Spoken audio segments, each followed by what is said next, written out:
Hi, my name is Gibson, and I'm the creator of the Personal Development School. This is your daily breakthrough video, and in this video, I want to talk to you about 5 key signs that your emotional needs are not being met in your relationship.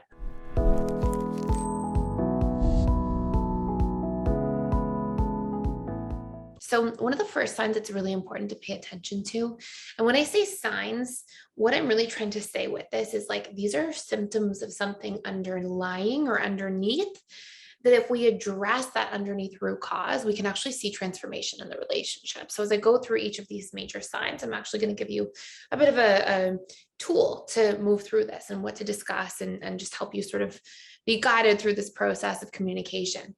So one of the first signs is that you are feeling lonely or alone. And a lot of people will say, oh, I feel like I'm lonely while I'm in a relationship. And that's a big sign that your emotional needs are not being met. I mean, that's what it really, that's what I hear when somebody tells me that. So when you're experiencing this, the first thing you want to do is sit down and be like, okay, well, what would make me feel like I was connected instead of alone, right? So what would make me feel the opposite? And you want to try to really fine tune like one or two things. Would it be more physical affection? Would it be your partner being more present with you? Would it be having a date night more often? Would it be trying something new, taking a trip? Like you want to get really specific and clear.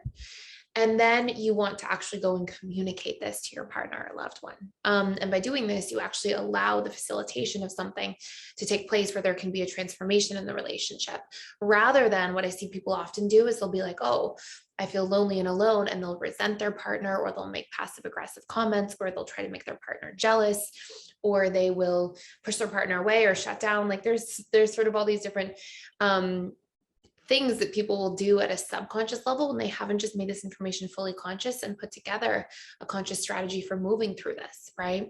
So that's number one. Number two is seeking outside attention or affection.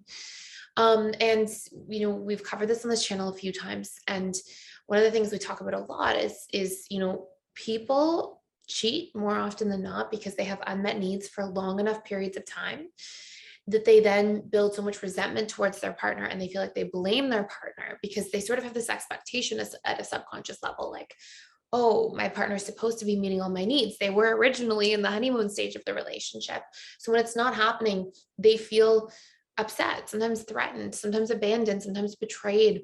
And so when there's unmet needs and then this like wall that goes up or guard, and then this resentment that starts to spark, then it's much easier to make a justification if somebody comes along outside of your relationship that meets those needs or seems to have the promise of meeting those needs. It's easier for the subconscious mind to stray because the subconscious mind is a needs meeting machine. Now, I'm not in any way justifying cheating. And just to be clear, there's also other reasons people cheat. This is just like the most dominant pool of the population. These are the underlying features as to why. There are people who are chronically cheating because they have addiction issues around sex addiction or things like that.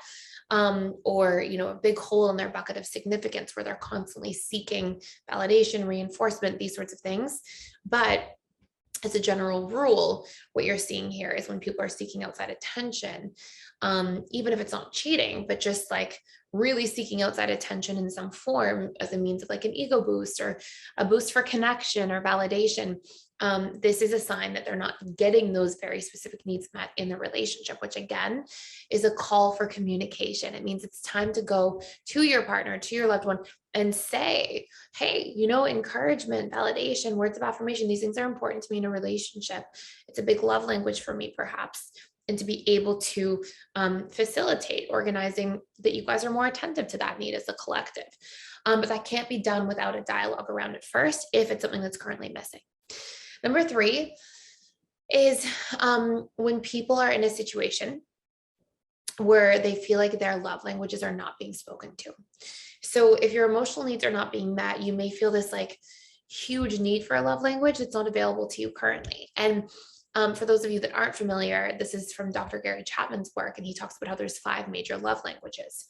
There is quality time, which is like presence, date night, these sorts of things.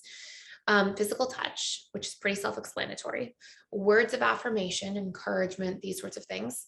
Acts of service, which is sort of like doing favors for somebody, cooking them dinner, making them coffee, taking them to the airport, these sorts of like acts of love, right?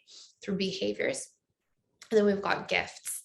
And oftentimes what happens is couples will get into a relationship but have like one or two different love languages. And it can leave a person feeling kind of alone in a relationship, or like their emotional needs are going unmet, when we're forgetting to be intentional and checked in and make sure that we're speaking in each other's love languages in the relationship itself. So this is a really important thing to be paying attention to in terms of what you can really do.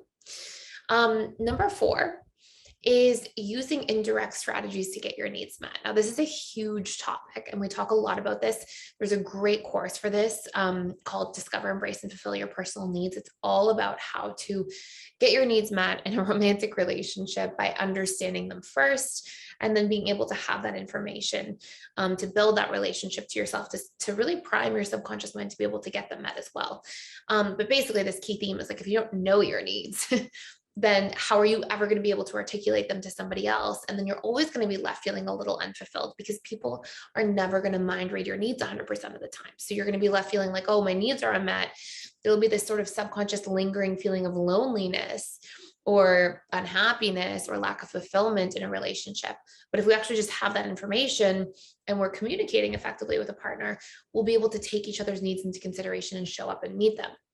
So what symptom number 4 here is really communicating to you is like, when we get our needs met in indirect forms, this is a really big sign that your emotional needs are not being met in their highest forms. They're not being met directly.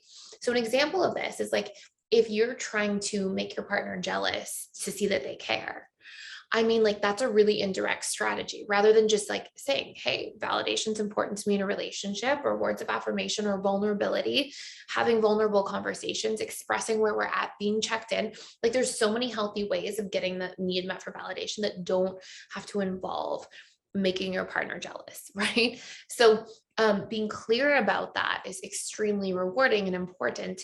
And then also, you can think of so many different ways we go about this, right? We try to find out from our friends or family members, like if the person's on the same page as we are, or we ask their friends or family members. I mean, there's so many like indirect things we do. But if you're having to go in these like roundabout ways, if you're having to manipulate, if you're having to, or you find yourself doing manipulative things for reinforcement, or you find yourself like checking through things or snooping or things like that. I mean, like, all of these indirect ways of getting your needs met are signs that you are not getting your needs met directly, and that there's probably some vulnerable communication to be had that will actually strengthen the quality of your relationship. And then number 5, last but not least, and this sort of goes leapfrogging off of number 4, but not knowing your needs or how to express them. I mean, if you don't know what your needs are, and if you don't know what your partner's needs are, you guys are gonna have a miscommunication. It's inevitable. It's going to happen.